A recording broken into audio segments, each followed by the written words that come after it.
Martín Brena, fundador de Gaucha, JW Bradley, entre otros. Yo no me siento tan empresario, yo soy un emprendedor. Nos eligieron como una de las 10 promesas Forbes, principalmente gastronómico. Tenía 19, 20 años, me gustaba mucho la gastronomía, entonces dije, bueno, voy a ir a Estados Unidos, junté guita y me fui como pude. Terminé trabajando para el Sheraton en el restaurante, te juro que esa es la etapa de más sueño de mi vida. Y ahí me enamoré de la gastronomía. Tenía muy claro que quería abrir restaurantes desde muy chico. Después vinieron etapas de mucha frustración. La hermana de mi novia, que laburaba en una multinacional muy grande, me dice, che, están en una búsqueda que es muy importante, la hacen a nivel global, entran muy pocas personas. Terminé quedando. La empresa me dice, che, te tenés que ir a vivir a Chile. Yo a Chile no quería vivir. Esa fue la primera decisión importante de mi vida. Tenía que ir a firmar el contrato de alquiler. Y tipo me dicen, no lo voy a firmar, me quedo sin local. Y ahí entran varias de las variables que yo creo que son importantes, que es la perseverancia, que vos confíes en lo que vos tenés ganas de hacer. Que, che, tenemos que armar la mejor barra de Buenos Aires, el mejor equipo. Cuando levantamos la cortina el viernes, literalmente vinieron 300 personas. Una locura. Ahora estamos con Gaucha. Es la idea Argentina, la quiero llevar a Madrid, lo quiero llevar a San Pablo. ¿Sos de enamorarte de tus proyectos? ¿Cómo buscas inversores? Si hablas con un inversor, te va a decir, yo no invierto en tu restaurante, yo invierto en vos. Empezás a entender entonces que lo que vos malgastabas, que era tu tiempo, es lo más importante que tenés. El éxito antes era una cosa, ya fuiste alcanzando cosas, empezás a darte cuenta que hiciste cosas por vos y otras cosas que no eran por vos. Cuando lo alcanzás, no hay nada ahí. Al Horno Podcast.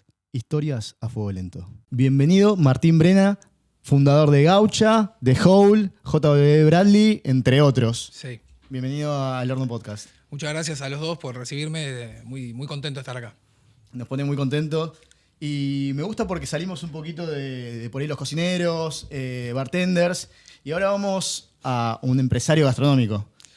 Sí, yo no me siento tan empresario, nunca me sentí empresario, no es una palabra que me representa, si bien a veces estás en notas y te ponen eso, yo soy un emprendedor, principalmente gastronómico, pero me considero un emprendedor. Pero vos no arrancaste la gastronomía, ¿no? Más o menos, porque en realidad yo estaba en la facultad cuando tenía 19, 20 años, y de ahí me gustaba mucho la gastronomía, entonces dije, bueno, voy a ir a Estados Unidos, junté guita y me fui como pude, sin nada, sin laburo, y terminé trabajando para el Sheraton en el restaurante. Fui ayudante de camarero, después fui camarero, después laburé en cocina, laburé como host y hasta gerente del restaurante. Y ahí aprendí un montón, en realidad fui por unos meses, al final terminé trabajando más de 2 años y medio, intercalados, volvía, seguía estudiando, estaba haciendo una carrera.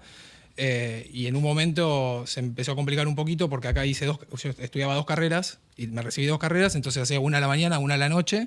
Intenso. Muy intenso, mi vida. Y después allá en Estados Unidos, absorbí todo lo que tiene que ver con la hotelería, los procesos, me encantaba, tenía muy claro que quería abrir ni siquiera decir un restaurante, quería abrir restaurantes, ¿no? Desde muy chico. Siempre supe que quería emprender. Ser independiente. ¿Qué es lo que más te gustaba? ¿La hospitalidad, el producto, la gente? Me gustaba todo lo que rodeaba un restaurante, pero me gustaba desde el lado abarcativo, porque también me gustan las empresas. Entonces, pero tenía claro que eso es lo que quería hacer, inclusive lo repetía sin tener en ese momento quizás el conocimiento o los recursos para hacerlo. Claro.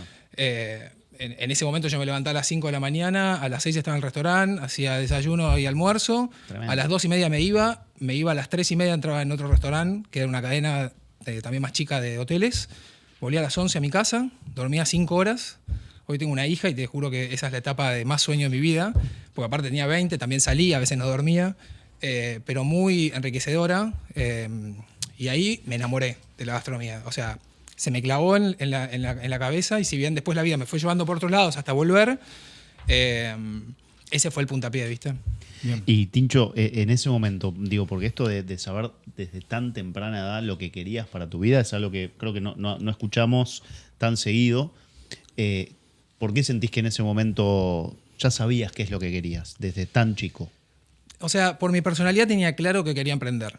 Después, en los restaurantes pasan un montón de cosas, que ya hablaremos de la hospitalidad, que tiene mucho que ver con mi personalidad, entonces ahí se cruzaban variables que para mí eran muy importantes y quizás de chico esa experiencia en el restaurante, en el Sheraton y todo, con gerentes que me marcaron mucho, me enseñaron cosas que me encantó y dije, bueno, después me desarrollé en el área comercial, entonces empezando a unir todo eso, viste como dice Steve Jobs, los puntos se conectan para atrás, hoy lo entiendo perfecto, en ese momento no era tan claro.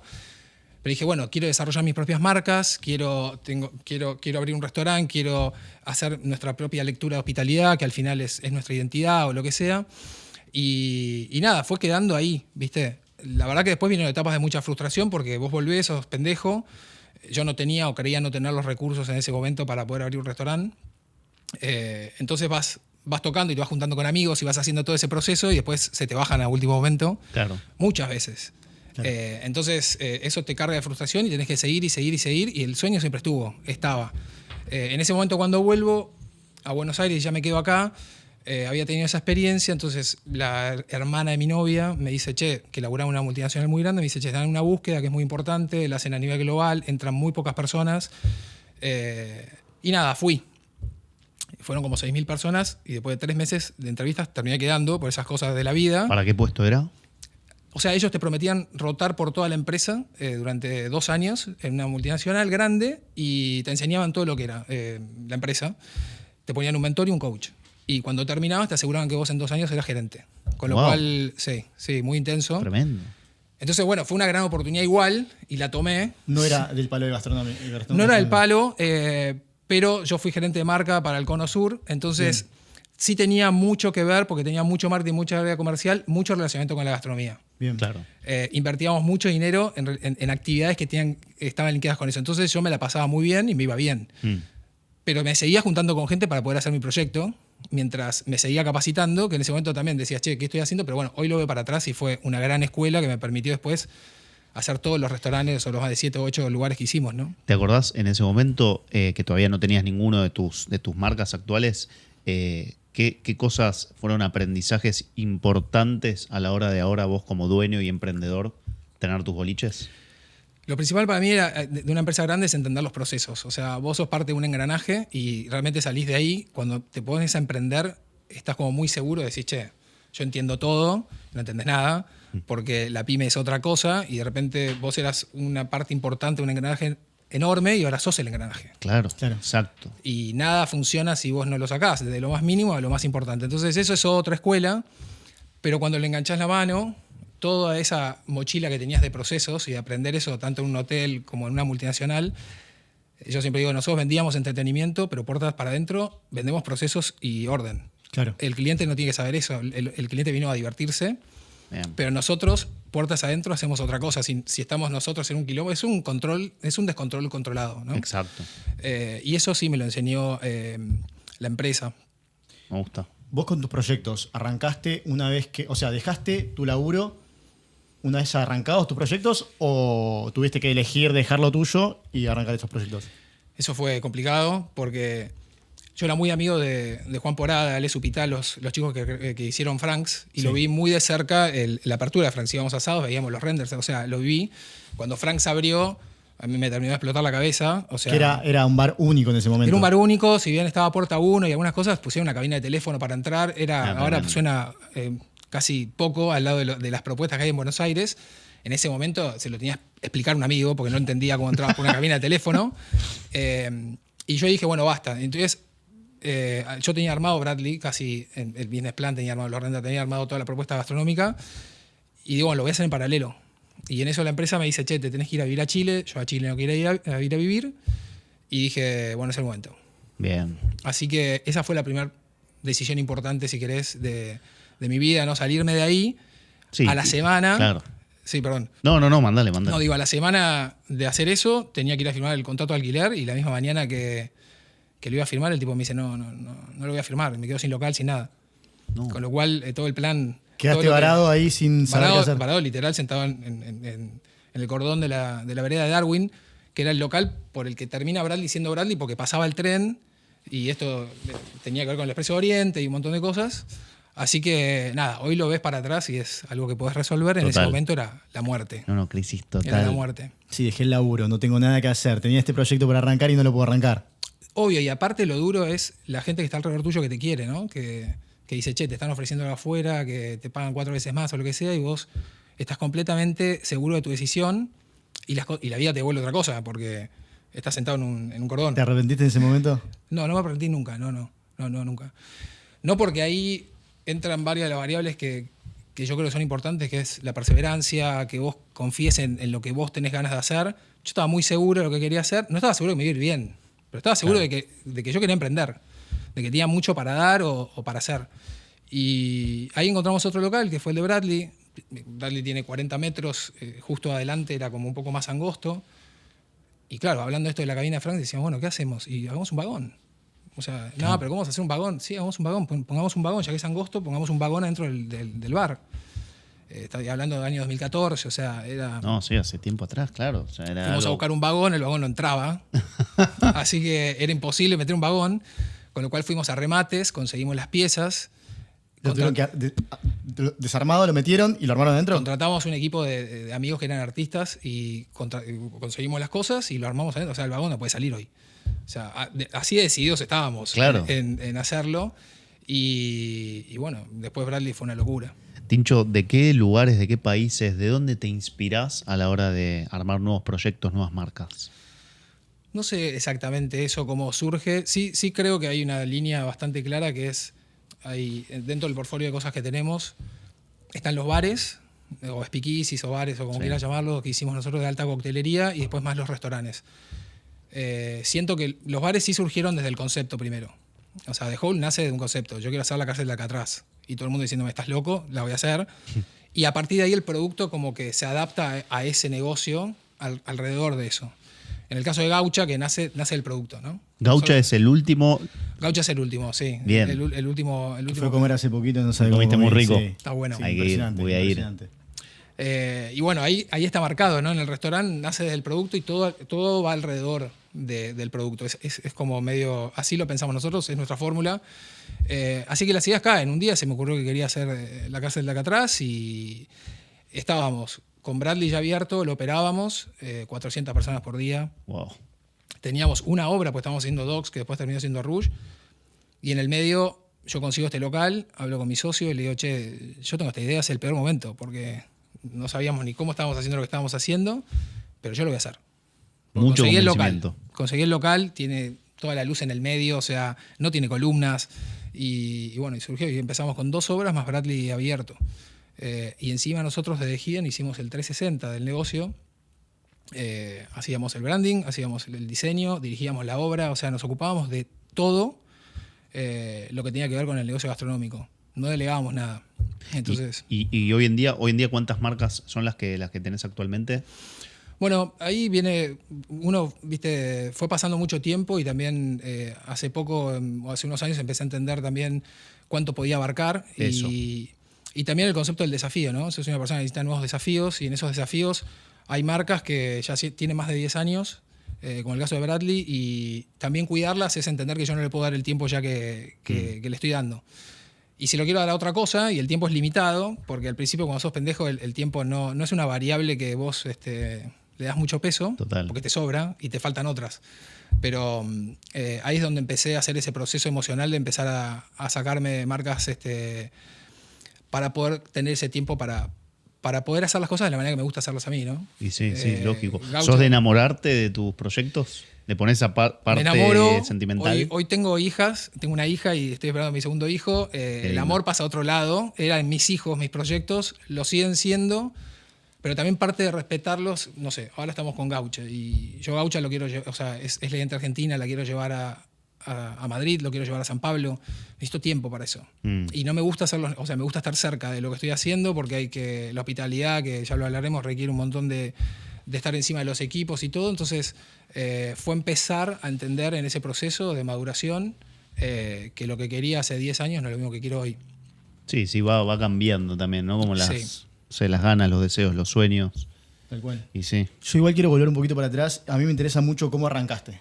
Ok. Porque me imagino que mucha gente que te escucha seguramente quiere saber cómo das ese primer paso para dejar lo tuyo y arrancar este proyecto. Me imagino que al principio estabas vos solo, con una idea tal vez. ¿Cómo conseguiste socios? ¿Cómo pensaste el proyecto? ¿Cómo fuiste armando el equipo? ¿Cómo se arranca de cero un proyecto así? Originalmente nosotros siempre fuimos 4 socios. Eso nos permitió un montón de beneficios. Yo no es que lo recomiendo, pero he tenido diferentes tipos de sociedades y creo que eso te ofrece una velocidad cuando vos empezás a tener un entendimiento con los socios. Hay muchos proyectos que también se puede hablar de que fracasan, porque la sociedad fracasa, proyectos increíbles. Entonces nosotros, ahí cuando arrancamos con Bradley, hicimos 2 inauguraciones, miércoles y jueves. Sabíamos lo que sabíamos y yo venía con la experiencia que tenía. Cuando levantamos la cortina el viernes, literalmente vinieron 300 personas. Qué locura. Entonces, una locura. Entonces, me acuerdo porque esa semana salimos a comprar 10 mesas. Las llenamos hasta adelante, ¿no? Y Y en el medio pasaban cosas que vos no tenías las herramientas para resolverlas, porque te cortaba el embajador de Estados Unidos en la calle con las camionetas, quería entrar, te llamaban, está yendo tal, y nosotros realmente no sabíamos resolver eso. Al principio Bradley como que se lo comió, digamos, el posicionamiento y todo el ruido que hizo.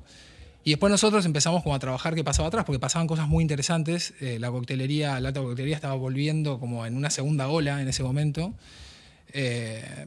Me acuerdo que cuando más o menos estuvimos un poco más tranquilos, ese Pereira de presidente nos invitó a conocer el bar, y yo fui con Fede, mi socio, y nos sentamos y dije, che, tenemos que armar la mejor barra de Buenos Aires. O sea, tenemos que armar el mejor equipo. Y me acuerdo que le agarré una servilleta con una virome y empezó a escribir, y llegó a uno y dijo, no, bueno, este lo tachó, dijo, este vive en Córdoba, ¿viste? Le digo, no me estás entendiendo, o sea, no importa. Vos pongamos las personas que queremos para ser el mejor Literal. equipo, exacto. Y ahí vino Rodri Tuber, Martín Tumino, vino Igna Maggio, el Pana, o sea, bueno, Augusta Zambiayo. Hicimos una barra de puta madre.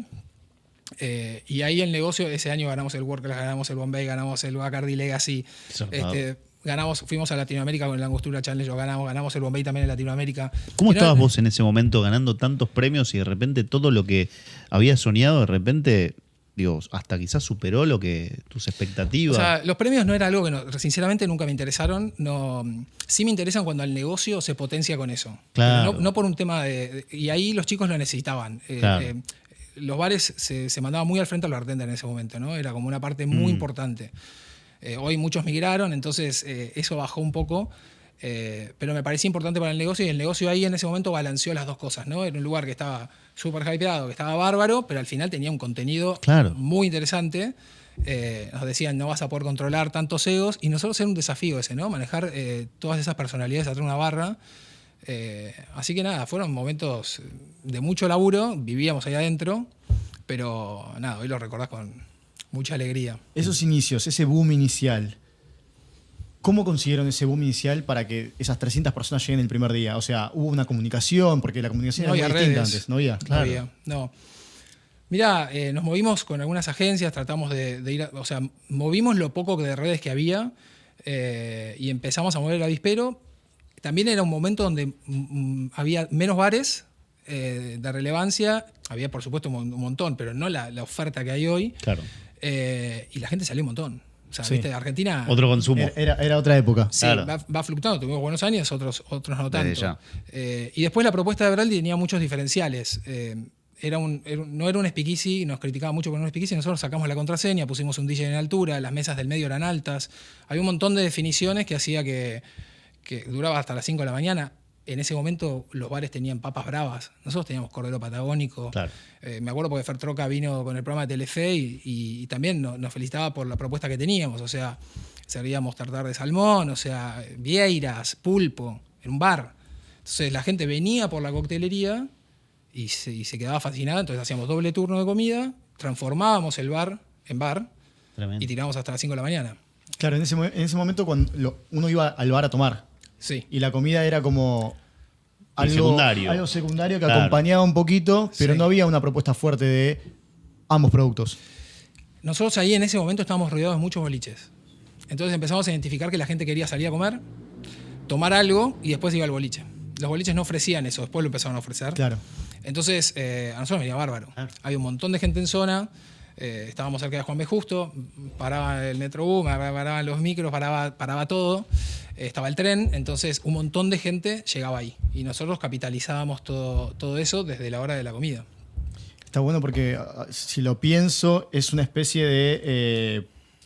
o sea, generar una necesidad, un producto nuevo, y era ideal porque no es lo mismo ir a comer a un restaurante y ponerte en pedo en el restaurante y después salir a bailar, Sí. que ya ir a un lugar que ya estaba Obvio. medio ahí con la musiquita, Exacto.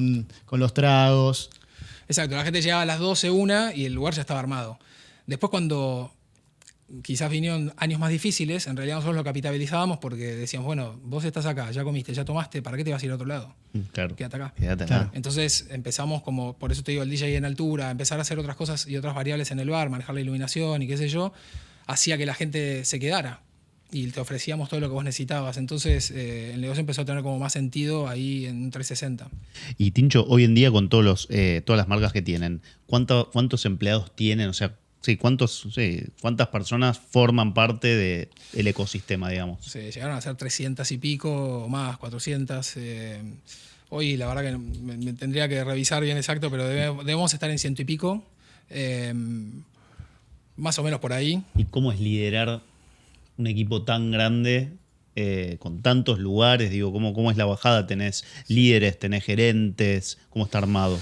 Bueno, ahí es donde la parte de la empresa a mí me ayudó un montón. Hidden Hospitality lo armamos desde antes. Siempre estuvo pensado. De hecho, me acuerdo que cuando vine, un montón de personas me decían, che, ¿por qué Hospitality? ¿Por qué Hospitality? Yo ese concepto lo traje de cuando me vine de allá de Estados Unidos y venía acá y no se hablaba. Se hablaba de servicio, pero no de hospitalidad. De hecho, pensamos en cambiar el nombre porque tenía que estar explicándolo a un montón de gente. Che, bueno, le puse hospitalidad. Pero para mí la hospitalidad, que tiene que ver con los equipos, porque después se vuelve la parte más difícil, es lo que te cambia el juego, ¿no? En cualquier negocio, más si haces un fine dining como Gaucha. Yo creo que a veces se confunde el servicio con la hospitalidad y son cosas bien distintas. ¿Cuál es la gran diferencia para vos? Yo creo que la hospitalidad está orientada a la tarea y el servicio, perdón. Y la hospitalidad tiene que ver con la persona. Entonces, vos podés tener un restaurante que tiene buen servicio, que todo está correcto y sin embargo es frío y impersonal. Bien. Es decir, entonces, cuando vos metés la variable de la hospitalidad y, no sé, empiezo a entender y anticiparme a tus problemas o a lo que vos necesitás, empiezo a entender que puedo manejar la iluminación, que puedo manejar la temperatura, que puedo manejar la música del lugar, que no da lo mismo saber tu nombre que no saberlo, que no da lo mismo de que cómo te atendieron desde que hiciste la reserva. Entonces ahí empezás a entender que el potencial de un restaurante para diferenciarse está en eso. Yo te lo pongo así, mira, cuando era chico mi abuela cocinaba bárbaro. Y venía en general los martes y los jueves, ¿no? A mi casa. Entre las cosas que hacía, yo hacía scones, ¿sí? El scone, yo te lo doy, era un productazo. Está fuera de discusión. Seguramente había 1000 abuelas que hacían buenos productos. La diferencia era que yo desde el lunes o el martes, la experiencia con mi abuela ya arrancaba, porque yo estaba esperando ese martes, ¿no? Bien. Cuando comía el scone con mi abuela, era una experiencia cálida, ella me daba hospitalidad. Pero cuando se iba, la experiencia seguía también. Porque al final del día yo estaba viendo, esperar a ver si viene el jueves. Si yo extrapolé esa fórmula a todos mis negocios, pensándolo en que si vos venís, la discusión no es servicio o producto, es sí. O sea, el servicio y el producto tienen que estar. Tienen que estar. Vos tenés un restaurante, yo tengo otro, los dos tenemos buen producto y buen servicio, similares. ¿Cómo marco una diferencia? Sí, o sea que la hospitalidad está claro. Es que es la que multiplica. Claro. Porque cómo marco esa diferencia es muy chica, lo que vos podés hacer con el producto o con el servicio. Cuando estamos haciendo las cosas bien, ¿no? Siempre partiendo de esa base. Obvio. Lo que va a cambiar es la hospitalidad, porque la hospitalidad es donde empiezan a entrar variables muy complejas. O sea, yo puedo tener esta visión, pero necesito que la ejecute un equipo. Como un chef, vos venís y me mostrás la carta que vamos a tener, es increíble. ¿Cómo la hacemos para 400 tipos ahora? Ese es el desafío. Entonces, en la hospitalidad, para mí pasa lo mismo. Es decir, yo tengo esta idea de cómo ejecutarla, creo que es por acá, creo que acá marcamos la diferencia, pero al final tengo que tener noción de cómo reclutar ese equipo, que sean personas que quizás no tenga que perder tiempo en explicarles que compren esto que yo siento, digamos, personas con una visión romántica de la vida, si querés. Además de eso, tengo que motivarlos. Necesito que crean que no es lo mismo que si una persona se levanta al baño en Gaucha, vos acomodes la silla y dobles la servilleta otra vez para que él reciba eso cuando vuelve. ¿Y cómo haces? O sea, ¿tenés formas de capacitación? Digo, ¿cómo haces para que suceda eso? Por eso hablábamos antes del tiempo. Yo estoy ahí para eso. O sea, para mí es importante motivarte y que vos compres, que marca una diferencia que vos hagas eso con que no. O sea, eso es lo primero. Una vez que paso eso, es repetición. Yo me la paso repitiendo cosas todo el tiempo. La iluminación está mal, hay que bajarla, hay que subirla. Si vos ves a una chica que se puso la campera o el suéter en el restaurante o en el bar, no hace falta que discutamos sobre qué temperatura hay que tener, está mal. O sea, tenés que observar el salón y entonces es repetir, la servilleta va así, esto va así, esto va así. Entonces, al final, si tenés buen capital humano, lo vas logrando. Termina siendo las personas el valor más grande que tiene quizás tus marcas. Sí, vos podés hacer el restaurante más lindo y todo, al final son personas. En todos lados, en las empresas, de cualquier índole. Yo trato ahí, no sé, cuando hicimos Sendero, la carta la hizo Tincho Luquech. No, Tincho estuvo acá. Estuvo hace poco. Sí. Ahora Juan Carlino es el jefe ejecutivo de Gaucha, es mi socio. Y a mí lo que me da eso es la tranquilidad de que hay una persona en cocina que cuida el producto más que yo. Entonces, esa tranquilidad te permite a vos darte vuelta y ocuparte de todas las otras variables del restaurante sabiendo que eso no va a bajar, porque es un problema. Yo creo que si vos tenés un jefe de barra, un chef o lo que sea, o un socio que vos tenés que estar empujando esas cuestiones, algo no funciona. Tincho, ¿cómo haces para captar si una persona aplica o no para tus equipos de laburo? ¿Qué tiene que tener? Una sola cosa: actitud. Bien. Sí, porque todo lo demás se lo enseñás. O sea, todo lo demás se puede aprender. Yo no le puedo enseñar a alguien a que tenga actitud. O sea, esto que hablábamos antes. Pero ¿por qué esto marca una diferencia? Y bueno, es que es difícil de explicar. Es difícil. O sea, o estás al servicio en la gastronomía o explicarlo entran en cosas medio irracionales. Yo creo que está muy bueno lo que decís y de hecho coincido. Ahora, también me doy vuelta y digo, hoy en Argentina quizás, hablemoslo, hoy quizás es, no sé si más fácil o más difícil, pero hay más personas con vocación dentro de la cocina que personas con vocación en salón. En servicio, sí. ¿Coinciden un poco que pasa eso hoy en día? Coincide 100%. Por eso te diría que el 80% del tiempo hago recursos humanos. Estoy haciendo, o sea, en los equipos de trabajo tenés que dar coaching, mentoría, tenés que motivar. Lo que pasa es que si no haces una buena selección de ese equipo, es la diferencia entre que si la vas a parir o no. Claro. O si vas a estar todo el día tratando de... Entonces yo creo que al final, de vuelta, si vos querés hacer un concepto y ese concepto trae hospitalidad, al final el primer puntapié es saber a quién sumás a tu equipo. Tenés que sumar a los mejores, gente que sepa más que vos. Eso es importantísimo en las áreas clave. Y después, dividir responsabilidades. Eso, si no tenés buena división de responsabilidades, y te diría que más que responsabilidad es liderazgo, porque también ahí hay otra diferencia importante. Te iba a preguntar eso, si te acordás, ¿cuál fue la conversación más difícil que tuviste que tener con algún empleado tuyo como líder? No sé si da para contarlas acá, pero... Sin mencionar nombres ni nada, pero No, digo, esto todo, nos pasa a todos, ojo, por eso digo. La verdad es que en los primeros años estás muy cerca de todo y después vos te empezás a alejar un poco de la estructura porque lo necesitas. Entonces, esas charlas más irracionales que recibís de todo tipo, las empezás a perder un poco porque te empezás a centrar más en los jefes de equipo y en esa bajada, ¿no? Pero sí, lo que sí me pasó mucho en sociedades es la importancia de esto de la división de responsabilidades. Porque de vuelta, responsabilidades tienen que ver con las tareas. Y a veces, obvio, dando un ejemplo con Juan, yo entiendo que él, al tener la responsabilidad de la cocina, él ejecuta en cocina. Eso está claro. Y todo el restaurante lo entiende. Y eso está buenísimo. Juan, además, es un crack, es un fuera de serie. Y después yo hago la propuesta gastronómica y la comercial, ¿no? Pero hoy en el mundo en el que viví, sobre todo en Argentina, que la macro te impone una velocidad, las redes te imponen una velocidad, la competencia te impone, vos no podés darte el lujo de que tu restaurante sea lento, tome decisiones lentas. Tenés que estar rápido para poder tomar decisiones. Entonces, si esa división de responsabilidades no está, te vuelves lento.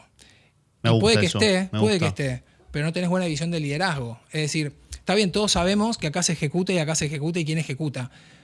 Pero quién lidera las decisiones. Y eso también hay que profundizar. Saber que, nosotros con Juan podemos tener una discusión o una charla sobre el menú 2 horas. Pero al final, si no se salda, decide él. Bien. Porque él toma decisiones y yo tomo decisiones sobre otra cosa. Entonces eso te permite que tu restaurante y la sociedad no se estanque, ¿viste? No, te banco, me gusta y me parece, o sea, coincido. La división de roles, de liderazgo, de tener personas que realmente entiendan a rajatabla qué es lo que quieren y cómo lo quieren y estar muy cerca, ¿no? Coincido también ahí. Sí, pero bueno, ustedes saben, ves millones de ejemplos de productos o locales que son increíbles y que fracasan por eso. Sí. Fracasan no porque es difícil coincidir. Se quedan peleando. Es difícil coincidir. Sí. Y desde el principio, vos te encargaste siempre de la parte de hospitalidad. Con tus otros socios, ¿cómo lo manejabas? ¿Cómo hacían la distribución? Nosotros al principio éramos 2 socios operativos, después quedé hace muchos años ya yo. Tengo socios bárbaros que te dan apoyo emocional si querés, pero en realidad era una estructura de amigos. Éramos 4 amigos y nada, la operatoria la llevo.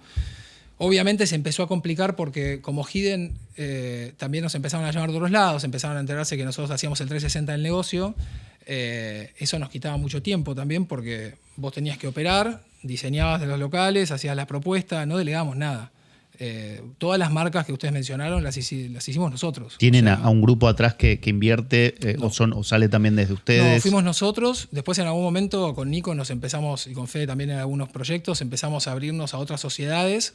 Algunas funcionaron, otras no. Algunas simplemente por esto que estábamos hablando, ¿no? Empezar a entender, también tu modelo de éxito va cambiando y con el modelo de éxito que vas madurando, vas alcanzando cosas, te cambia la disposición del tiempo y en qué sociedades querés o cuál es tu búsqueda también. Yo tengo una búsqueda hoy más clara que la que tenía cuando tenía 20 y pico de años. ¿Qué Entonces, cambió? No te puedo no preguntar. cambió que, por ejemplo, en esa época, de vuelta, yo no lo recomiendo, pero era una persona muy obsesiva, entonces te llevas puesto un montón de cosas y trabajás. O sea, a mí se me metía que tenía que hacer un proyecto y hablaba tarde, día, o sea, todo el tiempo te hablaba de eso. O sea, no había otro tema. ¿Vos considerás que está mal? Va bien, mal, no sé, pero Considero que en esa etapa estuvo bien eso. y que sacas una diferencia significativa con el resto de la gente, porque coincido laburan también. 6 horas y yo laburo 18. Claro. Entonces, esa diferencia es atroz. Ahora vos me preguntás, yo ya hace años que no quiero ir a esa velocidad. Quiero ver el paisaje, quiero ir a otro ritmo y también tengo herramientas para que con menos tiempo dedicado Llegar. poder generar las mismas cosas. Entonces, creo que estuvo bien, pero después al final, yo creo que cuando vos empezás a emprender, le das valor al principio a lo que vos no tenés, ¿no? Bien. Te sobra tiempo y en general te falta dinero. Sí. Total. Y te falta experiencia. Entonces, ¿qué haces? Empezás como a ponderar a las personas o quienes tienen eso. Al final, cuando vas haciendo tu recorrido, te das cuenta de que en realidad el dinero abunda. Está lleno de liquidez y de personas que quieren invertir. Entonces decís, ok, son las ideas. Bien. Entonces, lo que importa son las ideas. Bárbaro, vas con las ideas. Y después yo creo que te das cuenta que no son tampoco las ideas. Porque las ideas también hay varias. Es quiénes llevan esas ideas a cabo. Y ahí hay pocas personas que traducen y que pueden agarrar una idea y llevarla y decir, che, yo quiero hacer este bar. Bueno, hacelo. O sea, vamos a hacerlo. ¿Entendés? Porque si no, nos quedamos en esa. Entonces, yo creo que hoy si vos invertís o si hablas con un inversor, o sea, avesado, te va a decir, Walter, yo no invierto en tu restaurante, me encanta. Yo invierto en vos. Claro. Vos sos la Claro. persona que confío en vos, en lo que vos haces. Y creo que ahí vas pegando esa vuelta, vas madurando eso, empezás a entender entonces que lo que vos malgastabas o tirabas o rifabas, que era tu tiempo, es lo más importante que tenés. Y entonces ahí te cambia esa ecuación. El éxito antes era una cosa, ya fuiste alcanzando cosas, empezás a darte cuenta que hiciste cosas por vos y otras cosas que no eran por vos. Eran por otros o para demostrar cosas y qué sé yo, que está bien, sos joven y querés eso. Cuando lo alcanzás no hay nada ahí, no pasa nada. El otro día te levantás y no pasó nada. ¿Te pasó alcanzando cada uno de los proyectos? O sea, sí, te pasa. concretando cada uno de los proyectos. Sí. O sea, hacer las cosas, o sea, obviamente con felicidad, qué sé yo. En el 2023 nos eligieron como una de las 10 promesas Forbes. Zarpado. Y está buenísimo, o sea, es la revista de negocios más grande, o sea, pero no pasa nada. ¿Entendés? O sea, a vos no te pasa nada. Es una validación A mí no que, pasa nada.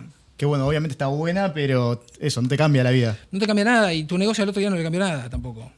Sí te cambia que quizás te acercás a gente, abrís puertas, eso está buenísimo, pero que lo hagas por eso, ¿no? Que te traiga algo de valor y que puedas empezar, con el tiempo yo tengo 43, entonces empezar a discernir, bueno, qué es lo que yo quiero hacer, ¿no? Digamos, qué hice que estuvo bien, qué hice porque gasté tiempo en hacer cosas que digamos, que no eran para mí o que yo creía que eran para mí o que me interesaban y no me interesaban. Y tener claro hoy, che, acá quiero estar, acá no quiero estar, esto es lo que yo quiero hacer, hacia acá voy. Y todo el tiempo estar encarando desafíos. Eso es lo que a mí me gusta. ¿Sentís que durante todo este proceso, por estar muy metido en los proyectos y por estar dándole el 100% de tu tiempo, te perdiste de mucho disfrute? Sí, un montón. O sea, no disfrute de disfrutar la vida, sino de disfrutar los proyectos, de disfrutar lo que estás haciendo. De los proyectos no tanto, porque al principio sí, y después cuando me empecé a acomodar, Empecé a tratar de disfrutar las obras, ¿viste? Porque después pasa, eso lo empecé a identificar. Lo que sí no disfruté tanto, o sea, perdés un montón de tiempo con tus amigos cuando vos emprendés, o sea, esto, ¿viste? Yo tengo amigos a veces me dicen, che, yo quiero abrir no sé, a mí no me preguntes porque yo no sé si tenés esa personalidad. O sea, tenés que tener ganas. O sea, eran muchas horas. Sí, es poner quizás, es lo que decís vos, yo también lo siento un poco esto de, medio que si vos querés que las cosas, te metés a emprender y querés que las cosas funcionen, pero de verdad no es un negocio más, no, de verdad, por un tiempo determinado, el 100%, el 95% de tu energía, de tu deseo, de todo, tiene que estar ahí, Sí, ¿no? tiene que estar ahí. Eh, Y cuando está ahí no está en otro lado. exacto. Y eso es el tema. Porque quizás se lleva puestas relaciones, se lleva tiempo con tus amigos. Pero bueno, qué sé yo, de vuelta. Es lo que elegiste Sí, también, yo no lo ¿no? miro desde Claro. hoy, no lo miro como una cosa de arrepentimiento ni cero, ¿no? Pero sí de identificarlo y decir, che, o sea, para adelante o hace unos años no es lo que elijo ya. Sentís que sos padre, me dijiste, ¿no? Sí. Cuando llegó tu primer hijo, hija, ahí fue cuando te diste cuenta de, che, para, yo no sé si quiero 10 años más así en mi vida. ¿O qué fue lo que cambió en vos, si es que te acordás? Que dijiste, voy a parar un poco la moto porque... No sé. Arrancó antes. ¿Arrancó Sí, antes? arrancó antes, buscando de vuelta de nuevos desafíos. Mi hija lo profundizó. Porque cuando nace tu hija empezás a entender también que eso necesita un tiempo y vos querés darle ese tiempo. Entonces, si venías pensando que el tiempo es importante, bueno, ahora, digamos, no hay discusión. Y también nada, más que nada, cómo se alinea los proyectos. Yo no tengo hoy o sea, no paso tanto tiempo en bares tampoco. De hecho, nunca tomé tanta coctelería, me encanta, pero yo soy amante del vino. Mirá. Y me ibas a ver hace 12 años, 15 años en mis bares y tomaba vino. Pero la pasión no cambió, vivo las cosas de la misma manera, pero trato de aminorar esa parte de la personalidad para que me permita, nada, con los aprendizajes que tuve, no ir de la misma forma, porque no tengo 20 años tampoco. Claro. Y antes podías no dormir, hoy ya no es lo Sí, sí, mismo. sí, no es lo mismo.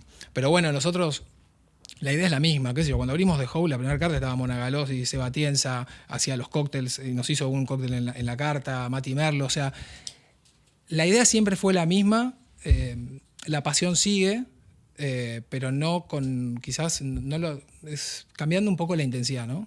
De cómo lo hacíamos. Sí, sí, no poner el 100% de la energía ahí, quizás bajo un poco, pongo acá, como que hay otras cosas en la vida Mirá, más allá de laburar, ¿viste? Nosotros, por ejemplo, en todos los bares hacíamos esto, pero en Bradley vos ibas a la carta y podías elegir cualquier cóctel y iba a estar bien, balanceado o no balanceado, lo que vos quieras.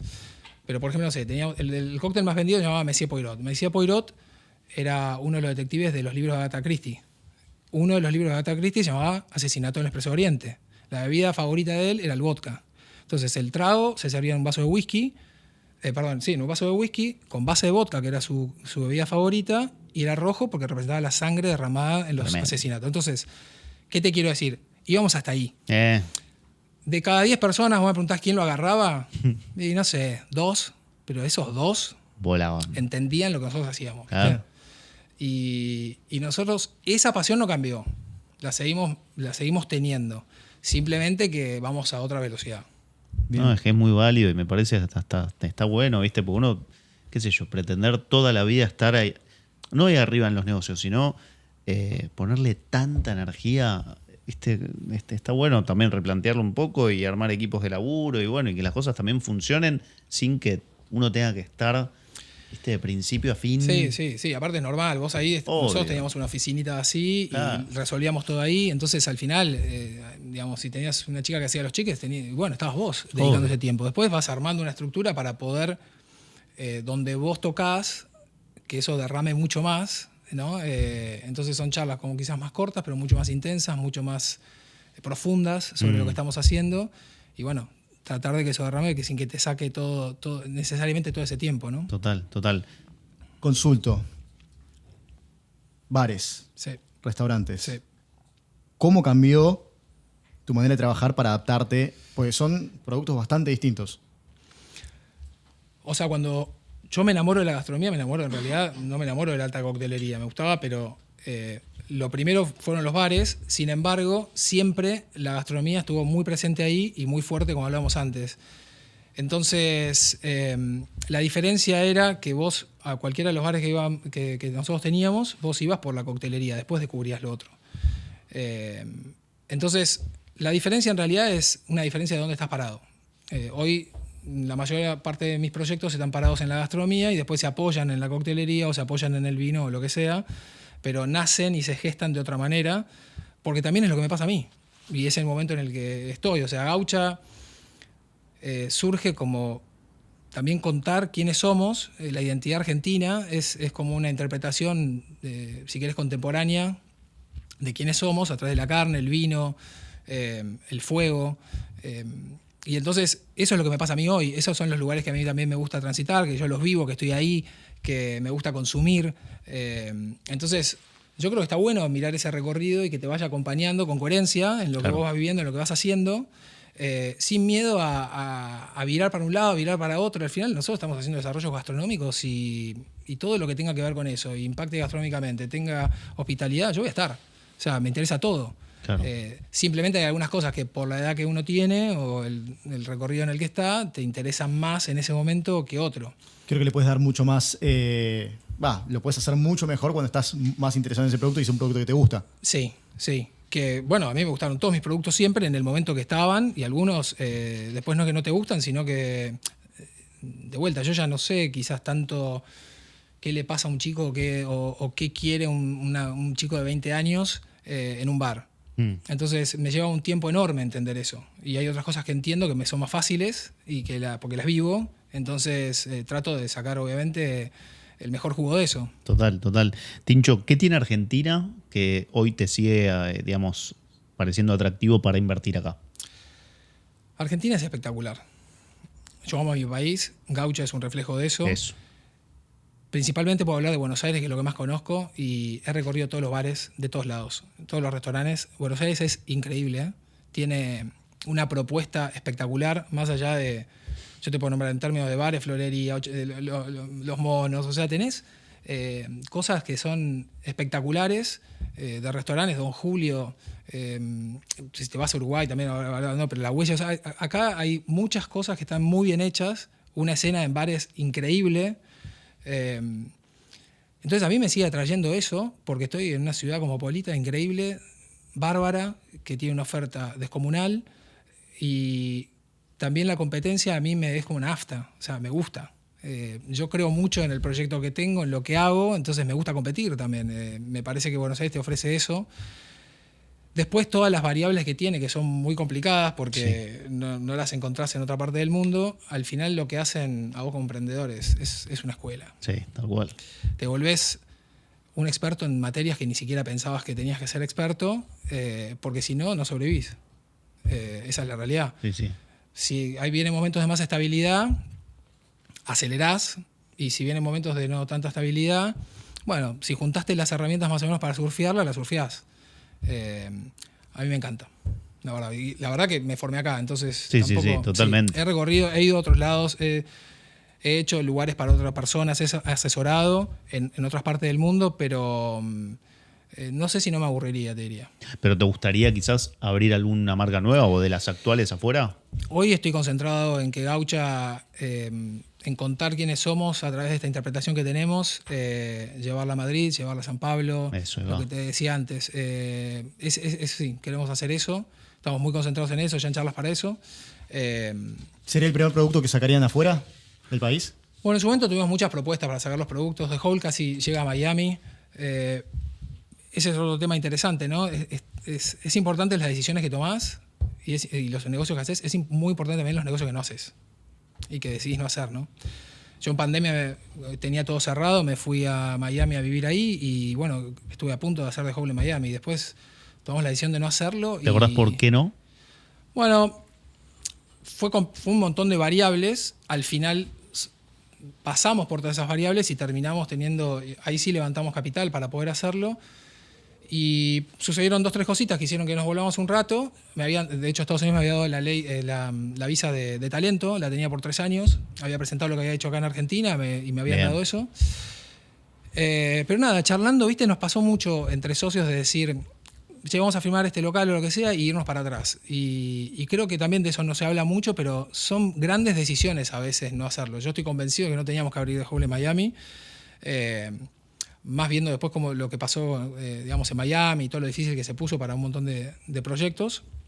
Entonces, sí me enamora llevar gaucha, sí me enamora un proyecto especial o específico, pero no es algo que me quita el sueño, digamos. Ok. Este proyecto en puntual está bueno porque obviamente habla de Argentina y habla de tu amor por Argentina. Sí. Pero tal vez otro proyecto si no tiene nada que ver con... O sea, por hacer negocios nada más no lo harías. O sea, no te puedo decir que no a nada, lo tendría que pensar. Hoy no creo.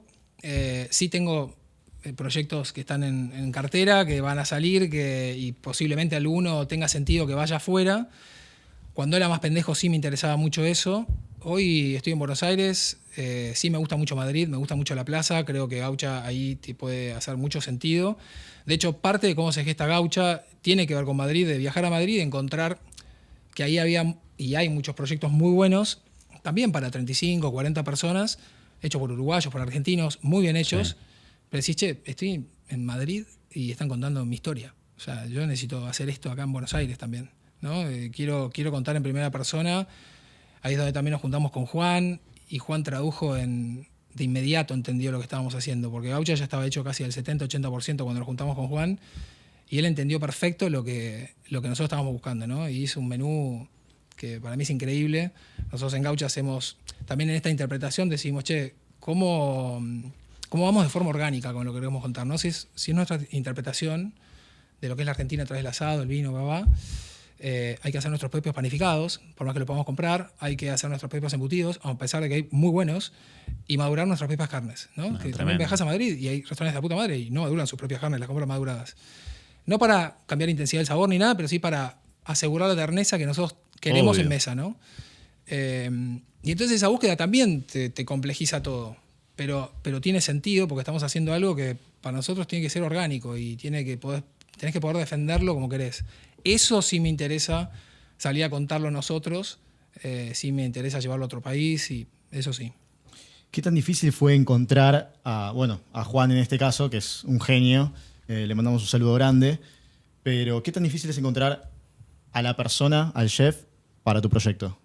¿Qué tiene que tener, qué tiene que entender esa persona para coincidir con la marca? Juan, además del chef, es socio, que eso es re importante para nosotros también porque hay otro tipo de involucramiento. Es difícil y es fácil, porque cuando me senté con Juan fue facilísimo. O sea, en realidad era, che, mirá, tengo esto, esta es la idea, y Juan la entendió. Y Juan me dijo, listo, ya entendí, sí, es esto. Y vino a la semana y teníamos el boceto de la carta de lo que habíamos hablado y es eso. Entonces fue súper fácil. Él es una persona muy completa, para mí está entre los mejores chefs de Argentina, sin duda. Y lo que hace en gaucha todas las noches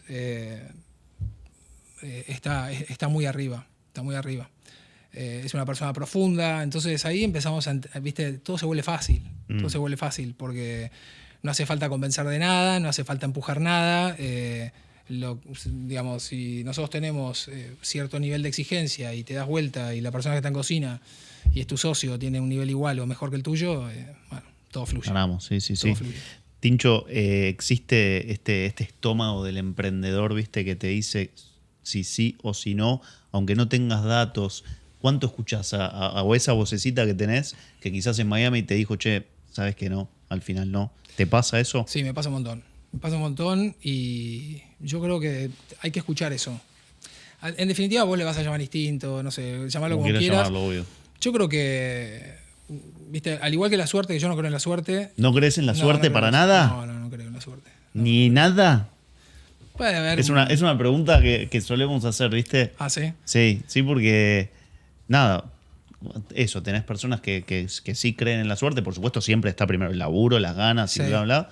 Pero hay una cuestión, viste, de suerte que dicen, y mira, yo pude haber puesto una pizzería y no era pizza a porción, flaco, era sentado en la mesa y quizás está buenísima, pero la gente esperaba otra cosa, no sé, boludo. A ver, nadie tiene la vaca atada acá. Obvio. Yo te doy lo que yo creo. Obvio. Puede que haya una pequeña cosa que podamos llamar suerte. Para mí, creer en la suerte no me ayuda porque pienso que es un lugar de no movimiento, ¿viste? Es como que o me quedo esperando que algo suceda, porque tiene que haber suerte, o no me reconozco lo que hice para que las cosas también sí sucedan. Entonces, los dos escenarios no me parecen interesantes. Yo creo que vos, con perseverancia, con ganas, que importa muchísimo más si sos inteligente, si estudiaste. Para mí no tiene ningún sentido en términos de análisis.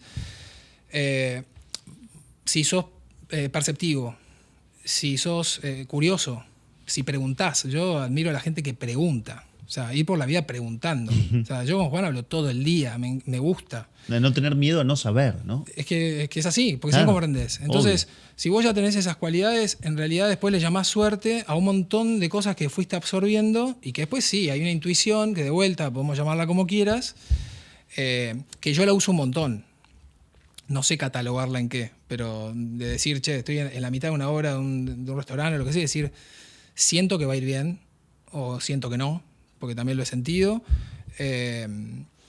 Esa sensación de... Nosotros hemos estado en obras que estábamos listos para abrir, el Bradley estaba listo para abrir, listo, faltaba una semana, ya estaba limpio. O sea, ustedes saben lo que es. Sí, limpiar Lo que significa eso. Claro. Y yo le dije a un socio, le faltan 2 paredes. No, porque estaban los muebles. No, pero es que faltan 2 paredes. No te lo puedo explicar, porque el lugar no tiene intimidad. Claro. ¿Entendés? Le faltaban como esas 2 paredes rotas de atrás. Es como un comedor. O sea, y es bancar eso a muerte. No tengo una explicación para darte acerca Totalmente. de eso, ¿por qué? No hay. Yo Simplemente coincido. lo sé y tampoco puedo convalidar que la decisión que tomé es la acertada, no lo sé, pero me pongo como una mula. O sea, tiene que ocurrir eso. Y en eso nos pasa un montón, en micro decisiones de todo, sobre la carta, sobre qué poner, sobre qué no, si es vacío el fino o no es vacío el fino. Bueno, estamos todo el día ahí viendo y sintiendo, absorbiendo, preguntando, una licuadora y después da tu opinión. Me encanta. Es un poco eso. Me encanta. ¿Sabes qué, Tincho? Algo que me da mucha curiosidad. ¿Cómo buscas inversores? O sea, ¿qué necesita una persona que tenga un buen proyecto, que tenga... ¿Qué hay que hacer para conseguir inversores? Porque inversores hay, pero ¿cómo te dicen que sí o cómo sos la persona para su proyecto? Yo no sé si soy experto en eso. He tenido inversores, pero tampoco... No es algo con lo que me siento tampoco tan cómodo, ni levantar capital, ni todo eso. Lo he tenido que hacer en Estados Unidos y no es mi lugar de confort, digamos. Pero sí te puedo decir que para mí, en cualquier cosa que vos hagas, en este caso proyectos gastronómicos, además de lo que vos vendés, el producto que vendés, te estás vendiendo tu credibilidad también, todo el tiempo, ¿no? En lo que vos haces, en no cagar a la gente, en hacer las cosas honestamente. Cuando alguien ya lo hizo 10, 15 años, eso te da una base. Sí. Entonces, si haces las cosas bien, si tus proyectos son relevantes, si lo haces con honestidad, yo creo que te facilita mucho, que se nota cuando alguien viene y dice, che, o sea, quiero invertir con vos porque está bueno lo que haces y está a la vista, ¿no? Claro. Entonces, a mí me parece importante eso, que tus credenciales o tus proyectos hablen por vos también. Al final, el mundo de la gastronomía es muy pequeño también, ¿no? Digamos, parece grande, pero nos conocemos todos y las cosas corren rápido. Entonces, yo creo que los inversores también tenés que tener en mente qué tipo de inversor querés, ¿no? Porque la gastronomía y el entretenimiento trae mucho inversor que quiere estar. Obvio. ¿Viste? Y hay veces que eso está bueno y hay veces que no está bueno. También hay que marcar la diferencia entre qué es un socio operativo y qué es un socio o un inversor, porque si eso también se mezcla, tu negocio se vuelve lento también otra vez. Claro. Si lo sentás a la mesa o eso no está bien hablado, ¿no? Pero yo creo que viene por ahí un poco. Sí. Yo tengo una última. Importante esto. Cuando llamás un negocio lento, Sí. ¿qué sería? Para que entiendan del otro lado también. Llamo lento que esto que hablábamos antes, que vos, o sea, tenés un montón de cosas que están sucediendo. Hoy con las redes sociales los negocios tienen pico, baja, no sé, todo el tiempo la gente está estimulada. Entonces vos tenés que ir tomando decisiones sobre tu negocio. Si las decisiones entre la sociedad no están claras, si no están claras las responsabilidades, no están claros los liderazgos, esas decisiones se toman tarde, a veces no salís de esas decisiones que se tomaron tarde. O sea, tenés que estar... Argentina, lo que hablamos antes, te propone que vos tenés que estar... Sí, es tremendo. Tenés que estar sabiendo... Ni hablar ahora, quizás está un poco más estable en algunas cuestiones, pero antes tenías que estar haciendo un business plan todos los meses. Sí. Tenías que estar viendo los precios tuyos de la competencia, Ahí va, ese es un revalidando ejemplo. costos. Bien. Entonces, imagínate que en eso empezamos a discutir entre 4 socios No. qué precio y qué haces. O sea, el restaurante está pidiendo a gritos que vos tomes decisiones y vos te quedás recalculando en discusiones estériles porque no llegan a nada. Entonces, a eso me refiero cuando se vuelve lento, ¿viste? Me gusta, Sí. me gusta, Sí. me gusta. Martín, ¿qué se viene? Lo próximo. Gaucho está funcionando bien, está encaminado, tus otros proyectos también. ¿Qué es lo que querés ahora para el futuro? Hoy estamos fuertes llevando Gaucha para afuera, estamos en charlas para eso, estamos viendo de qué manera y con quiénes, pero la idea es llevar Gaucha a Madrid, ese sería el primer paso. Nada, muy motivados con eso, sí. ¿Hay una proyección para cuándo sería eso? La verdad que tenemos oportunidades para hacerlo medio en el corto plazo, Tremendo. pero estamos tratando de ir tranquilos, de entender que Gaucha abrió no hace un año, pasaron un montón de cosas, pero ir con tranquilidad, que Gaucha todavía le falta mucho para hacer acá. Cuando vos empezás a hacer eso, tu cabeza se empieza a dividir, Sí. empezás a soltar un par de cosas, no estamos listos para eso. Entonces, quiero que sea cuando tenga que ser, ¿viste? Y cuando suceda, ¿cómo manejarías separar? O sea, está un poquito lejos, entonces, ¿cómo harían para manejarlo a la distancia? Bueno, en principio tenemos gente interesada del otro lado para operar, entonces ahí buscas un partner que te pueda servir para hacer eso, y eso es un poco lo que estamos viendo y decidiendo. Y después de eso, como todo lo que hacemos nosotros, ya lo tenemos pensado de antes, porque en realidad desde que hicimos Gaucha siempre el endgame fue ese. Bien, ya estaba todo como más o menos planificado. Exacto, con antelación. entonces los equipos, Juan, todos ya sabemos cuál sería el plan de hacer eso. El tema es el timing, ¿no? Claro. ¿Cuándo es el momento indicado? ¿Cómo? Pasa un poco más por ahí. Bueno, Sí. esperamos tener la primicia cuando esté obvio, listo. Obvio. Pero bueno, Martín, muchísimas gracias por estar acá. Queremos, antes de que te vayas, darte un regalito. De nuestros amigos. Ah, Los de Lean. amigos de Golf. Sí, de Lean. Crack, Lean. Para Muchas que, gracias. a vos que te gusta el vino, para que puedas tomar unas copitas. Ok, ya entendí entonces qué es. Bueno, Perfecto. unas buenas copas para que tomes unos vinitos en casa. Bueno, muchas Pero bueno, gracias. muchísimas Gracias gracias. por la invitación. Un Espero que les haya placer pasado lindo. enorme. Muy bueno. Gracias. Gracias.